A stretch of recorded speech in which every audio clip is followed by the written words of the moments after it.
आखिरकार कहकशां बेगम की वजह से फाइज को हुई जेल की सजा पुलिस पकड़कर ले ही गई और मुदस्सिर की आंखों से उतर गया हरीम की हकीकत का पर्दा। आंखें खुली की खुली ही रह गई। वालेकुम नाजरीन, ड्रामा सीरियल खुमार की नेक्स्ट ब्लॉकबस्टर एपिसोड की कहानी का प्रोमो जल्दी से शुरू करते हैं, रिव्यू की तरफ बढ़ते हैं।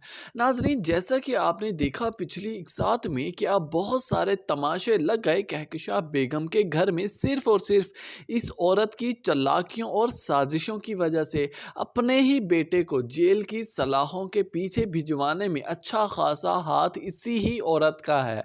अगर ये सही तरबियत अपनी औलाद की अपने घर को अच्छे से लेकर चलती तो शायद आज यह दिन किसी को देखना ना पड़ता। लाइबा की शादी जैसे ही खत्म हुई उसकी कसूरवार भी यही कहकशां बेगम ही है। लाइबा तो साफ और सीधी बात भी माँ के सामने कह देगी कि ममा, मुझे लगता है कि ये सब कुछ किया धरा आपका मेरे सामने आ रहा है।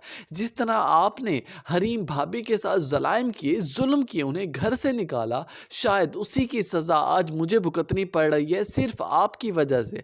जबकि कहकशां बेगम तो अभी भी किसी बात को एक्सेप्ट करने के लिए तैयार ना होंगी और ठुकरा देंगी लाइबा की इस बात। और दूसरी तरफ हरीम को भी इस बात का अंदाजा है लाइबा के दुख का। वो भी समझती है कि जिस तरह मेरे साथ हुआ था, मैं अच्छी तरह से जानती हूँ लाइबा भी इसी ही कैफियत से गुजर रही होगी। नाजरीन, एक ही दम से फाइज का घर में एंट्री होती है और वो जल्दी से अपनी माँ और बहन को कहने लगता है कि आप लोग जल्दी से अपना सामान समेटें और यहाँ से चलते बने, क्योंकि पुलिस कभी भी किसी भी वक्त छापा मार सकती है यहाँ पर। इससे पहले कि पुलिस की आमदन हो, आप ही निकल जाएं यहाँ से। अब नाजरीन, कहकशां बेगम अपनी बेटी के हमरा चली तो जाती है, लेकिन पीछे से फाइज जेल की सलाखों के पीछे चला जाएगा, क्योंकि आखिरकार कार्रवाई जो शुरू हो चुकी है। और दूसरी तरफ मुदस्सिर की आंखें भी खुल जाएंगी हरीम की तरफ से।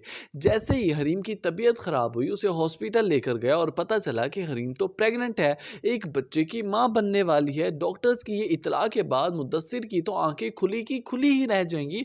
उसे यकीन ही नहीं आ रहा होता कि ये कैसे हो सकता है। हरीम तो अभी शादीशुदा ही नहीं है, उसने आज तक मुझसे कोई बात शेयर ही नहीं की कि वो मैरिड लाइफ कैसे गुजार रही है और वो कैसे एक बच्चे की मां बन सकती है। उसके बाद जब हरीम को होश आता है, जब दोनों एक दूसरे के सामने बैठते हैं, तो मुदस्सिर बात स्टार्ट करता है।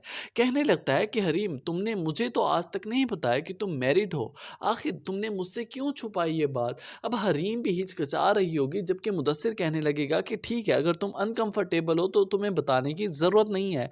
लेकिन हरीम बताते हुए कहने लगेगी कि हाँ, मैं मैरिड हूँ, मैं फाइज की बीवी हूँ, उससे मोहब्बत करती थी, हमारी अचानक सडनली शादी हुई। अब उसके बाद नाजरीन, हो सकता है कि जैसे ही हरीम को ये इतला मिलेगी कि फाइज जेल की सलाखों के पीछे है, तो वो मुदस्सिर की मदद भी लेगी। उसी के जरिए ही फाइज को जेल से बाहर निकलवाने में कामयाब हो पाए। आप भी अपनी कीमती राय का इजहार जरूर कीजिएगा नीचे कमेंट सेक्शन में। वीडियो अच्छी लगी हो तो वीडियो को भी लाइक कर दें।